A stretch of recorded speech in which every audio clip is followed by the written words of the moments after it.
안녕하세요, 여러분. 백영기 목사입니다. 오늘 여러분들과 함께 열왕기상 17장 8에서부터 24절 보겠습니다.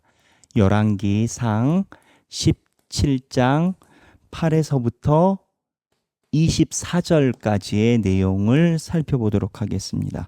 자, 오늘 17장에는 하나님께서 엘리야에게 명하십니다. 일어나서 시돈에 속한 사르밧에 가서 거기 머물러라. 지금 엘리야의 동선이 있습니다. 이 동선을 보는 게 중요합니다. 왜냐하면 동선을 통해서 하나님이 보여주시는 내용이 있기 때문입니다. 자, 처음에 엘리야가 길르앗 야베스 근처에 있는 디셉 사람이라고 나오는데 여기에 그리시네가 여기에서 이제 숨어 있었습니다. 여기서 3년 동안 까마귀가 갖다 주는 고기 먹고 물 먹고 그 기근이 있도록 엘리야가 여기 숨어 있던 상황이었는데 하나님이 두로에 포함된 사르밧으로 가라라고 얘기를 하십니다. 그리고 사르밧 과부를 만나라라고 하십니다. 이 지도를 보면 어떠한 느낌이냐면 자, 여기 지도 또 보겠습니다. 저희 교회에서 여러분 카톡에다 올려드린 지도에 보면 지금 여기 길르앗 야베스 근처 여기에 그리시네가가 있었던 것으로 추정을 합니다. 그러니까 그리시네가가 정확히 어느 지역인지 알지 못해요. 지금도. 하지만 길르앗 야베스 지역이라는 것이고 또 동쪽으로 사마리아에서 동쪽으로 있었다라는 거 봐서 여기쯤으로 추정을 하는데 여기에서 여기 두로에 있는 시돈에 있는 사르밧이라는 여기입니다. 여기 잘 안 보이시죠? 여기 위치입니다. 그러면 이 사르밧이 여기요. 자, 이 위치라면은 이 위치가 이야기하는 내용이 있지 않겠습니까? 이 위치는 어디냐? 바알과 아세라, 특히 아세라, 이세벨의 고향입니다. 그러니까 이세벨 여기 두로 이쪽쯤 되는 겁니다. 여기가 이제 시돈쯤 되는 겁니다. 이 페니키아라는 왕국의 사르밧 지역이 여기인 겁니다. 그래서 여기로 보면 이쪽으로 갔다가 지금 남의 나라로 들어간 건 거죠. 남의 나라로 들어갔다라는 게 중요합니다. 요나서에도 보면요. 요나서의 선지자 요나가 가지고 있는 인식이 뭐냐면은 하나님이 이스라엘을 떠나면 나에게 말씀하지 않으실 거다라는 생각을 갖고 이스라엘을 떠나려고 했던 건 거예요. 선지자조차도. 그 당시에 유행이 뭐냐?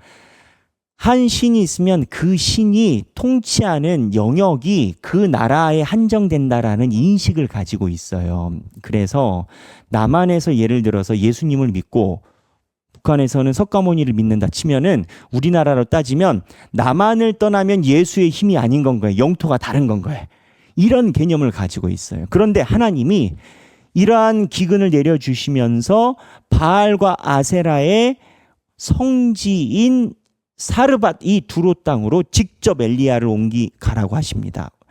여기서 하나님이 겨냥하고 계신 목적이 있는 건 거예요. 나는 너희들이 생각하는 것처럼 형태도 없는 바알과 아세라 신들의 영역에 들어가지 못하는 신이 아니다. 내가 진짜 신이다. 남의 영토에서도 나는 내 일을 한다라는 거예요. 여기서 우리가 가져야 되는 인식이 있어요. 하나님이 교회만 계시지 않는다라는 거예요. 하나님이 세상도 포함되고 어쩌면 이단도 포함되고 어쩌면 다른 타종교도 포함이 되고 하나님의 힘이요. 그런 헛신들에게 의해서 컨트롤되고 그런 분이 아니다라는 거예요. 그래서 오늘 여기 본문에서 보면 첫 번째 사르밧으로 엘리야를 보내십니다. 엘리야를 오늘 사르밧에 있는 과부에게 보내십니다. 그래서 이 과부에게 보내서 명령을 하세요. 무슨 명령이냐? 조금 지금 정서에 볼 때는 민망한 명령일 수도 있어요. 먹을 거 달라라는 거예요. 근데 이 사르밧 과부는 가난한 사람의 상징이에요. 먹을 게 없어. 그러니까 달라고 하는 엘리야도 민망했을 거예요. 근데 어떻게 하나님의 명령이니까. 그래서 떡을 달라고 했는데 이 사르밧 과부가 그냥 아들이랑 먹고 죽으려고 했었던 떡은 없고 떡을 만드는 가루가 있었던 건 거예요. 가루랑 기름으로 죽으려고 했는데 나무까지 갖다가 땔감 만들어 가지고 나무도 구하기 힘든 건 거예요. 왜냐하면 기근이 3년 동안 되어 있으니까 다 비틀어서 말라 비틀어서 다 죽어버린 겁니다. 그러니까는 이 떡을 사르밧 과부한테서 먹습니다. 그리고 하나님께서 이 사르밧 과부가 떡을 주고 난 다음에 축복을 주셔서 병들어서 죽을 수 있는 지금 아이. 성경 본문에 의하면은 여기 보면 떡 한 조각을 가져와라 라고 얘기를 했는데 여기 보면은 내 아들을 위하여 음식을 만들어 먹고 그 후에 죽으리라 라고 이야기를 해요. 그러니까는 아들이랑 죽으려고 했었던 건 거예요. 근데 이 아들이 같이 먹고 죽으려고 했었던 그 떡을 먹고 사르밧 과부가 하나님께서 축복을 주셔서 기름이 마르지 않도록 해가지고 생계가 유지가 됩니다. 하나님이 이거를 통해서 이야기하는 메시지가 있어요. 그 메시지는 뭐냐면 하나님이 택하신 자는 굶기지 않는다라는 거예요. 지금 엘리야가 크리시나가에서 까마귀가 물어다 주는 걸로 살았잖아요. 사르밧 과부는 이방인이잖아요. 그런데 하나님의 말씀을 순종하고 따르는 사람은 이방인이어도 어쩌면 바알과 아세라에 포함된 사람으로 여긴 사람이라도 하나님이 마음 먹으면 먹이신다라는 건 거예요.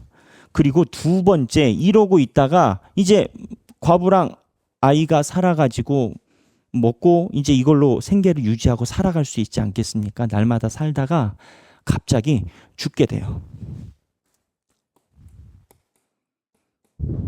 하나님이 어떻게 하죠? 엘리야가 하나님께 간청해요. 그래서 하나님께서 엘리야의 간청을 듣고 살리십니다. 죽음을 이기셔요. 자, 그러면은 이거는 무엇에 대한 상징이냐면은 죽음의 신 모트가 죽음을 관장한다고 했잖아요. 어제 보면은 바알과 아세라와 모트를 얘기를 했잖아요. 바알을 잠깐 기근이 들게 하는 게 죽음의 신 모트인데 이 모트가 죽음을 관장하는 건데 하나님이 죽음을 관장해요. 이거를 보여주시는 거예요. 굶기지 않고 하나님이 죽음을 이겨내게 하셔서 아이를 죽음에서 그러니까 모트를 이기신다라는 거예요. 그래서 여기는 바알이고 바알의 신하고 모트 신을 하나님이 이기신다. 바알과 모트를 하나님이 이기신다라는 그러한 기적의 목적을 가지고 있어요. 이러한 기적을 사르밧 과부가 있는 타 지역에서 지금 하나님이 하고 계신 건 거예요. 죽음의 신과 그 다음에 풍요의 신 바알을 하나님이 이기신다라는 건 거예요. 그런데 여기에서 볼 때 이 모든 것에 작용하는 사르밧 과부의 신앙을 봐야 됩니다. 이 신앙이라고 표현해야 되죠. 이 사르밧 과부는 엘리야가 와가지고 먹을 거를 달라고 할 때 본인이 가난한데도 그냥 여호와께서 말씀하셨다니까 순종해요. 이게 뭔지 잘 모르겠어요. 모르겠다라는 것이 무엇을 알아서 순종했는지 어쨌는지 우리는 가늠할 수가 없어요. 왜냐하면 이방 사람이니까. 하지만 성경에서는 여호와의 말씀이 없어지지 아니하리라 하셨느니라라고 하니까 그대로 그 사르밧 과부가 그 말씀대로 엘리야에게 줬어요.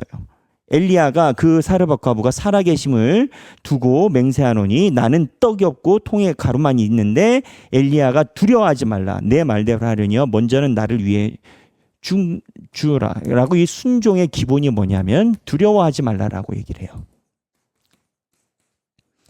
여러분 이제 이 두려움이라는 메시지가 엘리야의 메시지에 본격적으로 등장하기 시작합니다. 두려워한다라는 메시지가 이 맥락에서는 무엇을 이야기를 하냐면요. 풍요의 신이 바알이고 죽음의 신이 모트라라는 시대적인 흐름에서 하나님이 그렇다라는 내용을 따라가는 게 두렵다라는 거예요. 이 다음부터 나중에는 엘리야까지 이 두려움이라는 이슈, 시대에 거슬러서 하나님을 따라야 된다라는 것에 이거를 발목을 잡는 이슈가 이 두려움이라는 이슈로 계속 나옵니다. 그래서 엘리야가 지금은 우리말로 따지면 하나님의 영, 성령이 충만한 상태니까 사르밧 과부 보고 두려워하지 말라라고 했을 때 이 여자가 결단해서 하나님을 따라요. 오늘 생각하기 나왔죠? 생각하기.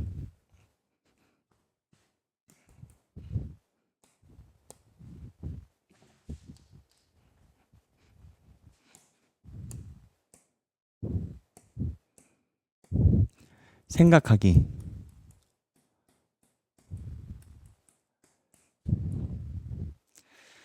제가 어렵게 계속 이야기를 하고 있지만 엘리야 시대 때는 시대적인 분위기가 그러지 않았어요. 풍요는 바알이고 죽음은 모트예요. 그런데 하나님이 풍요도 나고 죽음도 내가 주관한다라고 얘기를 해요. 음식 먹고 죽는다예요. 하나님이 결단해서 나를 따르라라고 얘기를 해요. 그러면서 하시는 얘기가 두려워하지 말라라는 거예요. 겁내지 말라라는 거예요. 그러니까 이 여자가 따라서 겁을 내지 않고 이 일에 하나님께 엘리야에게 가루를 주고 그 일이 일어납니다. 생각하기 뭐냐? 하나님께서 우리에게도 그렇게 말씀하실 수 있어요. 시대적인 흐름에 따르지 말고 내가 전능한 하나님이라는 것을 믿고 따르라라고 우리에게 요청하실 수 있어요. 하나님이 요청하실 때, 하나님이 결단하라고 이야기를 하실 때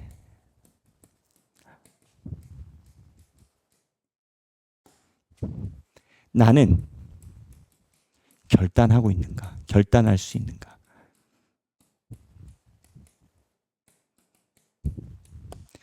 이 내용을 나눠보면 좋겠어요. 오늘 17장 8절에서부터 24절까지의 내용이에요.